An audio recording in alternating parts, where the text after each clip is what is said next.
Buying a used car can feel less like a smart decision and more like you just spun a roulette wheel at a Vegas casino run by your sketchy uncle. One minute you're saving money, the next minute your great deal is making noises that sound like a blender full of bolts. But here's the twist. What if I told you there are cars under $5,000 that just refuse to die? I'm talking about vehicles that outlive relationships, gym memberships, and sometimes even their owner's patience. Today on Old Man Garage, we're counting down 5 used cars that just keep going like they've got unfinished business. And trust me, if you think the first one is solid, the last one might actually offend newer cars. Now, we're not talking about random Craigslist gambles here. These picks are based on real owner experiences, mechanic feedback, and cars that have racked up miles like Uber drivers on a caffeine binge. These are the kinds of cars you buy when you want peace of mind, not a surprise subscription to your mechanic's boat fund. Let's start things off with a car that proves luxury doesn't always require a second mortgage. At number 1, we've got the Lincoln MKZ from the early 2010s. Now I know what you're thinking. Lincoln? Isn't that the car my grandpa drove to complain about gas prices?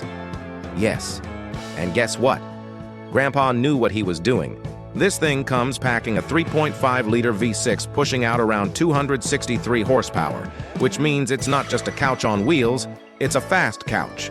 You get smooth acceleration, solid highway passing power, and enough comfort to make you forget you're driving something that costs less than a modern iPhone setup. And here's where it gets interesting. While most luxury cars in this price range are basically financial horror movies waiting to happen, the MKZ is surprisingly chill.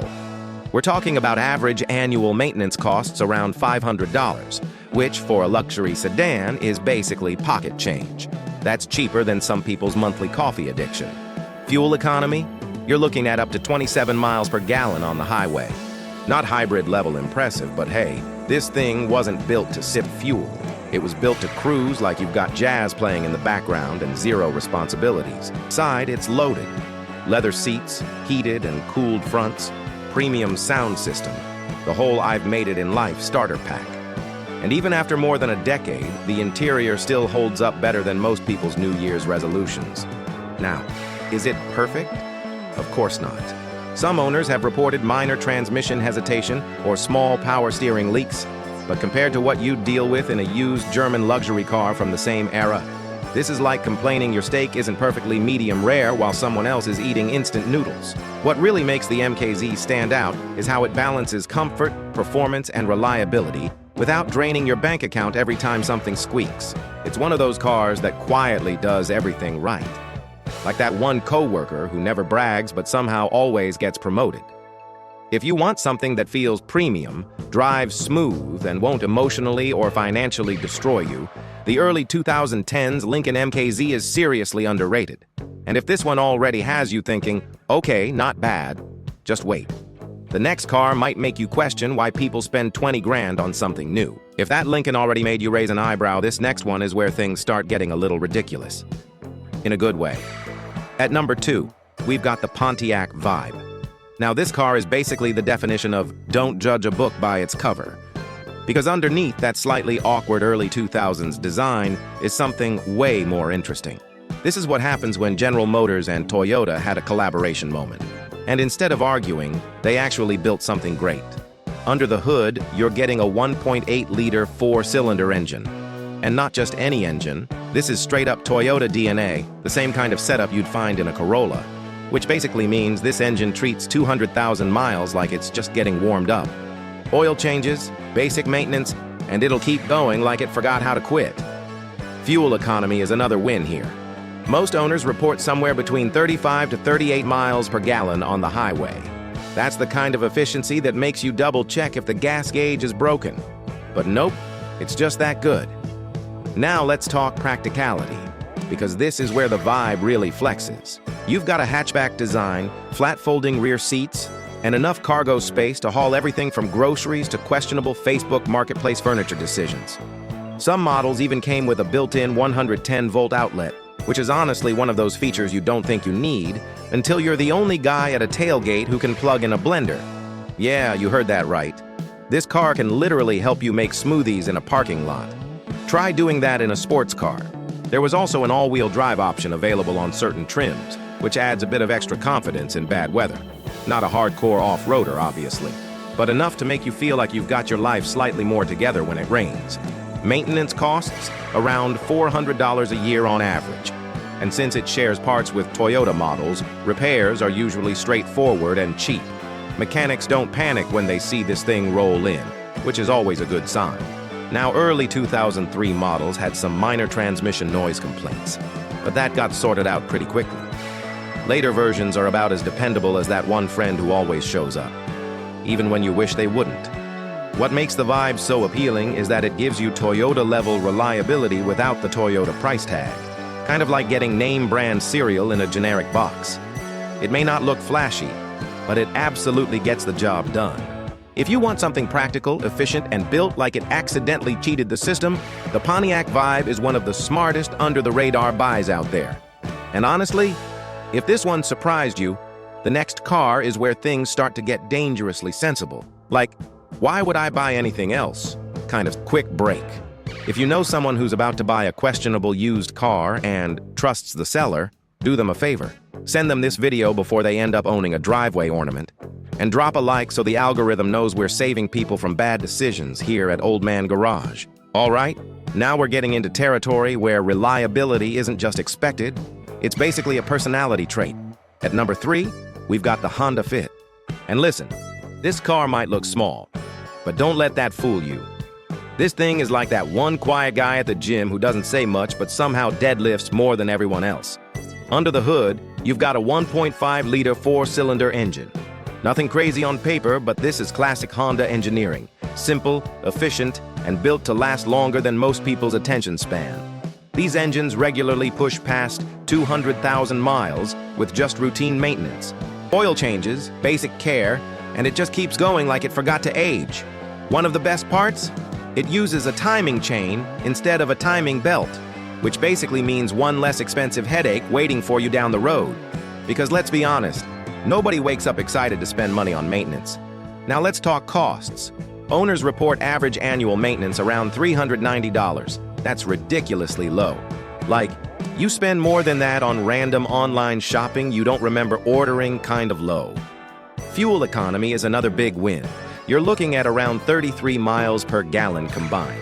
So not only is it cheap to maintain, it's also cheap to feed, which in today's world feels like finding a unicorn that accepts coupons. But here's where the Fit really shows off. Versatility. Honda somehow managed to turn this tiny hatchback into a cargo wizard. Thanks to the magic seat system, the rear seats can fold flat or flip up, giving you multiple configurations and up to 57.3 cubic feet of space. That's more room than some mid-size SUVs, which is honestly kind of embarrassing for those SUVs. You can haul groceries, bikes, boxes, or that one piece of furniture you definitely measured wrong but bought anyway. The Fit doesn't judge, it just adapts. Of course, it's not flawless. Some early models had minor issues with ignition coils or power steering, but these are relatively cheap fixes and don't take away from the car's long-term reliability. Nothing catastrophic, nothing that's going to ruin your week. What makes the Honda Fit special is how it punches way above its weight class. It's small but insanely practical, cheap but incredibly durable. It's the kind of car that quietly saves you money while doing everything you need without complaining. Unlike most people. If you want something affordable, efficient, and surprisingly useful, the Honda Fit is one of the smartest choices you can make under $5,000. And if you're thinking, okay, this might actually be the perfect budget car, just wait, because the next one is where reliability starts to feel almost unfair. All right, now we're stepping into legend territory. Like, this next one isn't just reliable, it's the reason mechanics sometimes have slow weeks. At number 4, we've got the Toyota Camry. And yes, I know, the Camry.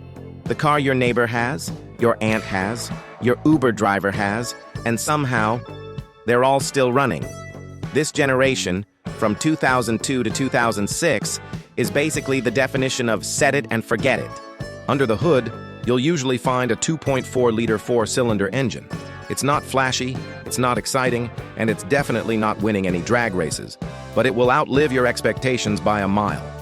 Actually, more like 200,000 miles. Easily. And here's a big win. It uses a timing chain instead of a timing belt, which means one less expensive maintenance job looming over your head like a bad decision you can't undo. Keep up with oil changes, basic service, and this engine just keeps going like it's got a personal grudge against breaking down. Maintenance costs? Around $388 per year on average. That's ridiculously low for a mid-size sedan. At this point, owning this car is less about fixing things and more about just remembering to put gas in it. Speaking of gas, you're looking at about 30 miles per gallon on the highway. Not bad at all for something this comfortable and spacious. It's smooth, quiet, and drives like it genuinely wants you to relax. This is the kind of car where road trips feel easy, and you don't arrive stressed out, questioning your life choices. Inside, it's simple but built to last. No crazy tech, no unnecessary gimmicks, just solid materials that don't fall apart after a few years. You won't find flashy ambient lighting or giant touchscreens, but you also won't find things randomly breaking for no reason. Funny how that works. Now, to be fair, some early models had minor issues like oil seepage or oxygen sensor failures, but these are small, one-time fixes. Nothing catastrophic, nothing that's going to leave you stranded on the side of the road wondering why you didn't just buy something sensible. And that's really the whole point of the Camry. It's the definition of sensible. It's not trying to impress anyone. It's not trying to be cool. It just shows up, does its job, and keeps going. Kind of like that one coworker who's been at the company for 20 years and somehow runs the place without a title. If you want a car that's comfortable, cheap to maintain, and basically refuses to die, the early 2000s Toyota Camry is about as safe a bet as you can make. And now, we've reached the final one. And if you thought everything so far was solid, this last car is the one that makes people say, "Why did I ever consider anything else?" All right, we've made it to number 5. And if everything so far felt smart, this one feels like cheating the system. At number 5, we've got the Toyota Avalon. And this is the car that makes people question why luxury brands even try sometimes. Because here's the deal. This thing delivers near Lexus comfort without the Lexus price tag. It's basically like flying first class after paying economy.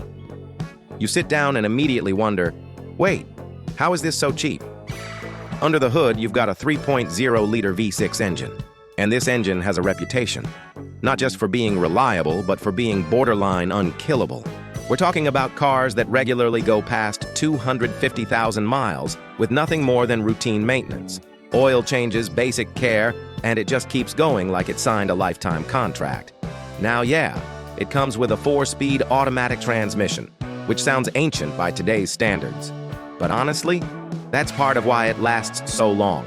It's simple, smooth, and doesn't have 1,000 complicated components waiting to fail. Sometimes less technology actually means more peace of mind. Shocking, I know. Maintenance costs average around $463 per year. For a full-size sedan with this level of comfort, that's ridiculously affordable. That's not luxury car pricing. That's, I forgot I even spent money on this territory. And comfort? This is where the Avalon really flexes. The cabin is quiet, the ride is smooth, and the space inside is huge. Long road trips in this thing feel effortless. You don't get out of the car tired. You get out wondering if you should just keep driving for no reason. A lot of owners even describe it as a Lexus in disguise because it shares so many components with Toyota's luxury lineup. And honestly, they're not wrong. Now it's not perfect. Some early models had cosmetic issues like cracked dashboards or worn suspension parts over time. But these are relatively cheap fixes, especially compared to the nightmare repair bills you'd get from European luxury cars of the same era. This is more like a minor inconvenience, not a financial crisis. What makes the Avalon stand out is how effortlessly it combines comfort, reliability, and low ownership cost. It's not flashy, it's not trying to impress, but it quietly delivers one of the best ownership experiences you can get for under $5,000. And that's really the beauty of the used car market. If you know what you're doing, you don't need to spend a fortune to drive something dependable, comfortable, and built to last. The smartest buyers aren't chasing trends. They're picking cars that have already proven themselves over time. So now I want to hear from you. What's the most reliable car you've ever owned? Drop it in the comments because here at Old Man Garage, we know the best stories always come from real drivers. And if you made it this far, go ahead and hit that like button, subscribe, and share this video with someone who's about to make a questionable car purchase. You might just save them from owning a very expensive driveway decoration. See you in the next one.